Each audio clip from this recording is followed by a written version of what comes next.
a 17-year-old kid from the projects, spits into a plastic tube for a $20 DNA test. And what comes back in the mail 3 weeks later destroys everything he thought he knew about his entire life, his family, and the reason his mother worked 3 jobs just to keep the lights on in their 1-bedroom apartment where the heat never worked in winter and the air conditioner never worked in summer. His name was Terrell Jackson, and he grew up in the Riverside Projects on the south side of Chicago, where gunshots were as common as birdsong, and where most kids he knew either ended up dead, locked up, or stuck in the same cycle of poverty that had trapped their parents and their parents before them. Terrell was different, though not because he was special or gifted or talented, but because his mother, Sandra, had convinced him from the time he could walk that education was the only way out, that books were more powerful than bullets, and that one day he would leave this place and never look back. Sandra worked as a nurse's aide during the day shift at Cook County Hospital, cleaned office buildings downtown during the evening shift, and did overnight stocking at a 24-hour grocery store on weekends. And somehow she still found time to check Terrell's homework every single night to make sure he studied for every test, and to remind him constantly that he was destined for something greater than the concrete walls and broken elevators of the Riverside Projects. Terrell never knew his father, and whenever he asked about him, Sandra would get this look in her eyes, like she was staring at something far away and painful. And she would simply say that his father was gone and that it was just the two of them against the world, and that was all. Terrell needed to know. Growing up, Terrell watched his friends drop out of school one by one, watched them get swept up into gangs or into the drug trade, watched them become fathers at 15 or get shot before they turned 18, and he promised himself and his mother that he would be different. He studied when everyone else was on the corner, he read books when everyone else was chasing girls, and he applied himself in ways that made the other kids call him names and accuse him of acting white, whatever that meant. But Terrell didn't care because he had a dream, and that dream was to get a full scholarship to college and to finally give his mother the life she deserved after sacrificing everything for him. By his senior year of high school, Terrell had a 4.0 grade point average. He was captain of the debate team, and he had already been accepted to Northwestern University with a full academic scholarship that covered tuition, room, board, and books. His mother cried when the acceptance letter came, and Terrell had never seen her cry before, not even when they got evicted from their apartment and had to live in a homeless shelter for 3 months, not even when she got mugged on her way home from work and ended up with a black eye and a broken rib, not even when the electricity got shut off in the middle of January and they had to huddle together under every blanket they owned just to stay warm. Everything was finally coming together for Terrell. Everything was finally making sense, and for the first time in his life he felt like maybe the universe was completely against him, like maybe all the struggle and all the pain and all the nights going to bed hungry had actually meant something. Then one day in his biology class, his teacher, Mrs. Henderson, announced that a DNA testing company was offering free ancestry kits to students as part of a genetics unit they were studying, and Terrell figured, why not? It might be interesting to know where his family came from, to trace his roots back to Africa, or wherever his ancestors had originated before they were brought to America in chains. He spit into the tube, sealed it up, mailed it back, and completely forgot about it because he was too busy preparing for final exams and getting ready for graduation and planning for his move to Northwestern in the fall. 3 weeks later, an envelope arrived at his apartment with the DNA company's logo on it, and Terrell opened it casually, expecting to see a pie chart showing him that he was 80% West African and 15% European and 5% something else. The usual mix that most Black Americans discovered when they took these tests, But what he saw instead made his hands start shaking so badly that he almost dropped the paper. The results showed something impossible, something that couldn't be right, something that made absolutely no sense, given everything he knew about his life and his mother and where he came from. According to the DNA test, Terrell had a close family match in the database, a match so close that it could only mean one thing. He had a biological parent who had also taken the test, and that parent was not Sandra Jackson. The match was listed as a 99.9% probability of being his biological father, and the name attached to the match was Charles Wellington III. Terrell stared at that name for what felt like hours, turning it over in his mind, trying to make it fit into the story of his life. But it wouldn't fit. Nothing about it made sense. He had never heard that name before. His mother had never mentioned anyone named Charles or Wellington, and the Roman numeral 3 after the name suggested wealth and old money and generations of family legacy. Things that had absolutely nothing to do with the Riverside projects or Cook County Hospital or one-bedroom apartments with broken heat. Terrell sat on the edge of his bed in the tiny apartment he shared with his mother, holding that piece of paper in his trembling hands, and he felt like the entire foundation of his existence had just cracked wide open beneath his feet. Terrell spent the next 2 days in a complete fog, going through the motions of school and homework and his part-time job at the library, but his mind was somewhere else, entirely trapped in an endless loop of questions that had no answers. Who was Charles Wellington III? Why had his DNA matched with Terrell's as a biological father? And most importantly, why had his mother lied to him for 17 years about who his father really was? He wanted to confront Sandra immediately, to demand the truth, to make her explain why she had kept this massive secret from him. But every time he looked at her exhausted face after she came home from one of her shifts, every time he saw how hard she worked and how much she had sacrificed, the words died in his throat, and he couldn't bring himself to hurt her with accusations. Finally, on the 3rd day, Terrell couldn't take it anymore, and he decided to do some research on his own before talking to his mother. He went to the library where he worked and used one of the computers to search for Charles Wellington III. And what he found made his stomach drop and his head spin, and his entire understanding of reality shift on its axis. Charles Wellington III was not just some random person. He was one of the wealthiest men in Chicago, a real estate developer who owned half the buildings downtown, whose family had been part of Chicago's elite society for over 100 years, whose face appeared regularly in the society pages of newspapers, and whose name was attached to hospital wings and university buildings and museum galleries. Terrell clicked through article after article, photograph after photograph, staring at the face of Charles Wellington III, searching for any resemblance to his own features. And the more he looked, the more he saw it.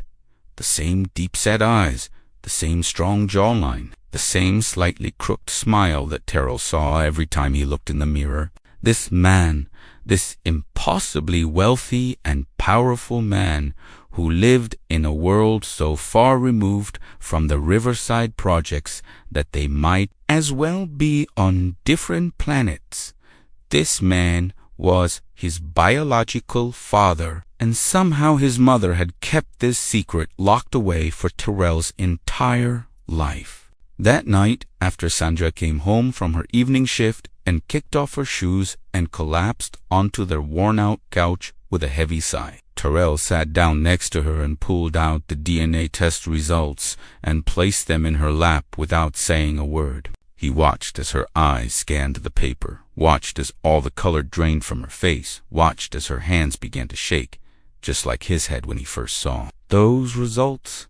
And then he watched as tears started streaming down her cheeks, and she covered her mouth with one hand like she was trying to hold back a scream. Sandra looked up at Terrell with eyes full of pain and shame and fear, and she said, in a voice barely above a whisper, that she had hoped this day would never come that she had prayed Terrell would never find out, that she had spent 17 years building a life for them that was separate from the truth, because the truth was too complicated and too painful and too dangerous to ever reveal. Terrell sat there in silence, his heart pounding in his chest, and he waited for his mother to explain how a nurse essayed from the projects ended up having a child with one of the richest men in Chicago. Sandra took a deep breath and began to tell him a story he had never heard before. A story that started 20 years ago when she was young and beautiful and working as a receptionist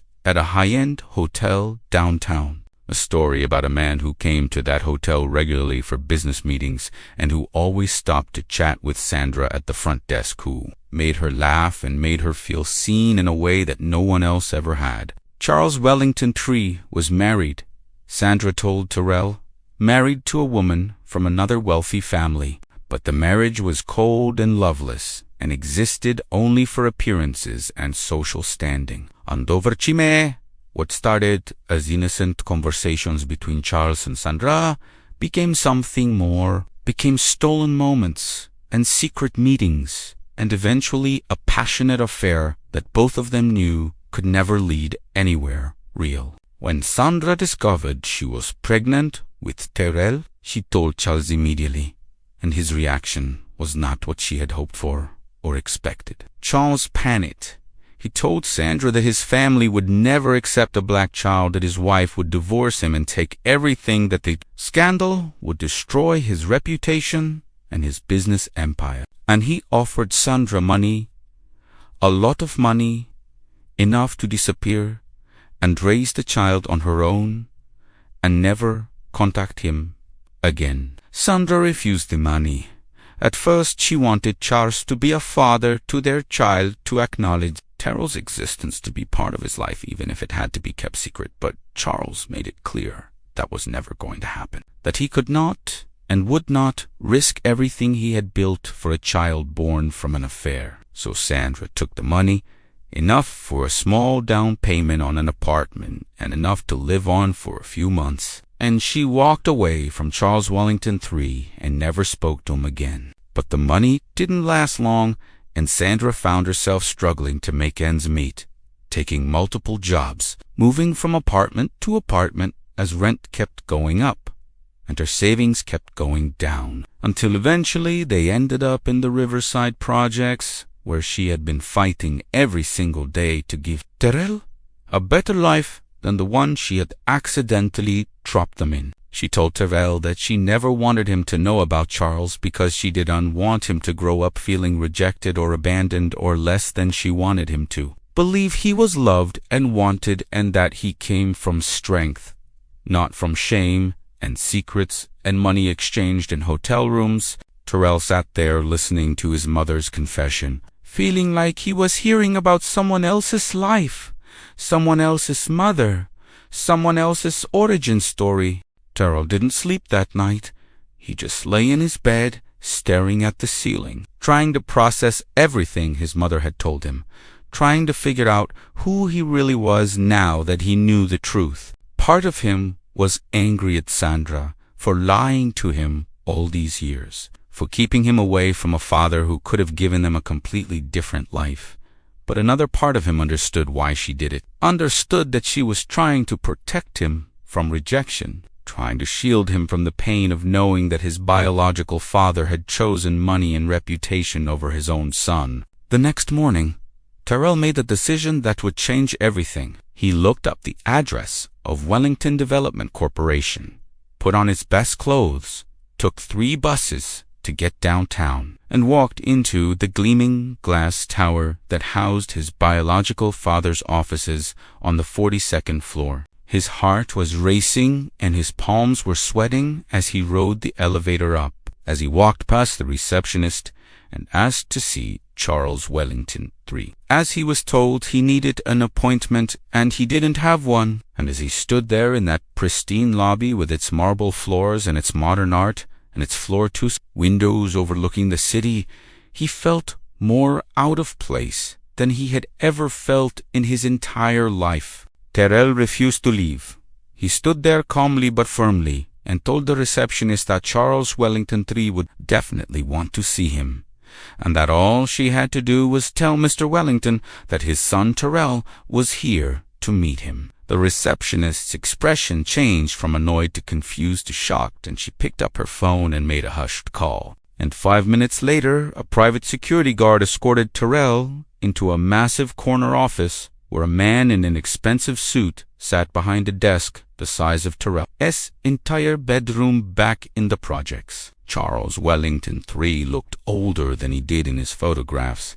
His hair was grayer and his face was more lined. But those eyes, those deep-set eyes that Terrell had inherited, were unmistakable. They stared at each other across that enormous office, father and son meeting for the first time, and for a long moment neither of them spoke. Then Charles stood up slowly, walked around his desk, and looked at Terrell with an expression that was equal parts shock and fear, and something that might have been regret, and he asked in a quiet voice how Terrell had found him. Terrell explained about the DNA test, about the match in the database, about confronting his mother and learning the truth, and with every word he spoke, he watched Charles's face grow more pale and more tense. When Terrell finished, Charles sat down heavily in one of the leather chairs by the window and motioned for Terrell to sit across from him. And then he did something that Terrell never expected.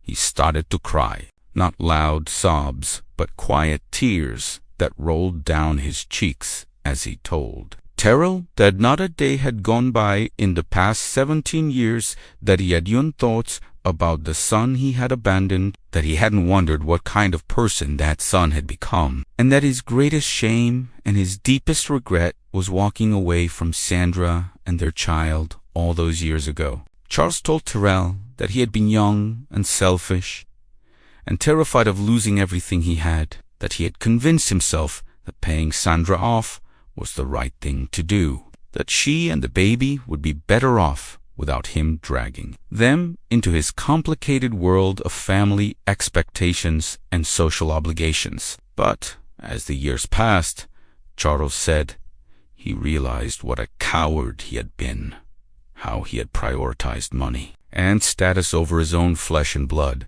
and how that decision had haunted him every single day since. He had tried to find Sandra several times over the years, had hired private investigators to locate her, but she had changed her name and moved multiple times and made it impossible to track her down. And eventually, Charles had given up, convinced that she wanted nothing to do with him and that it was better to leave the past buried. Now here was Terrell, standing in his office, a living, breathing reminder of the choice Charles had made 17 years ago, and Charles told him with complete sincerity that he wanted to make things right, that he wanted to be part of Terrell's life. If Terrell would let him, that he wanted to help support him and pay for his education and give him all the advantages that he should have had from birth. Terrell listened to all of this, and he felt a strange mixture of emotions, anger and sadness and confusion and something that might have been hope. And he told Charles that he didn't need his money, that he already had a full scholarship to Northwestern, that his mother had worked 3 jobs to make sure he had everything he needed to succeed, and that whatever Charles thought he could offer now was 17 years too late. But then Terrell surprised himself by saying something else, by saying that even though he didn't need Charles's money, maybe he did need a father. Maybe there was still time to build some kind of relationship, not the father-son relationship they should have had, but something new, something honest, something that acknowledged the past but didn't let it define the future. Charles looked at Terrell with those familiar eyes filled with hope and gratitude, and he reached out and shook Terrell's hand. And in that moment, a new chapter began for both of them. Over the following months, Terrell and Charles met regularly for lunch. They talked about everything from books to business to basketball, and slowly, carefully, they built a connection that neither of them had expected to find. Terrell introduced Charles to Sandra, and that meeting was awkward and painful and full of old wounds being reopened, but eventually Sandra and Charles were able to have a conversation about what had happened all those years ago, to acknowledge their mistakes and their regrets, and to agree that moving forward they would both be present in Terrell's life in whatever way he needed them to be. Terrell learned that family isn't just about DNA or blood or biology. It's about the people who show up for you, who fight for you, who sacrifice for you, and who love you even when loving you is hard. His mother had been his family his entire life, working herself to exhaustion to give him opportunities she never had, and now his father was trying to become family too,